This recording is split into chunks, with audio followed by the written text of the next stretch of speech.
ભાવનગરમાં થયેલા લઠ્ઠાકાંડ વચ્ચે હવે અમદાવાદના નરોડા પોલીસ સ્ટેશનમાં ફરજ બજાવતા પોલીસ કોન્સ્ટેબલ જનકભાઈ અને એક બુટલેગર વચ્ચેનો કથિત ઓડિયો સામે આવ્યો છે, જેમાં બુટલેગર પાસેથી દારૂની એક પેટી પકડાયા બાદ પોલીસ અને બુટલેગર વચ્ચે ચાલતા સેટિંગને ખુલ્લો પાડતો એક ઓડિયો સોશિયલ મીડિયામાં વાયરલ થયો છે, જેમાં પોલીસ કોન્સ્ટેબલ જનકભાઈ દ્વારા દારૂ પકડાયા બાદ મામલો રફે દફે કરવા માટે 3.5 લાખ જેટલી મોટી રકમની માંગણી કરવામાં આવી રહી હોવાનું જાણવા મળ્યું છે। भाई साहब तो बोले लाई तो है करते भाई, एक दो पांच पेटी लाके धंधा नहीं करेंगे तो क्या करेंगे अब। तो मेरे को भी जाना दो यार, एक पेटी में क्या है यार।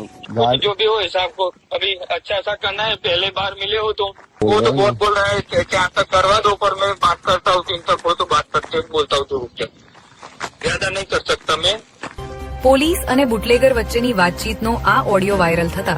રાજ્યમાં દારૂબંધી અને પોલીસની કામગીરી સામે અનેક સવાલો ઉભા થઈ રહ્યા છે।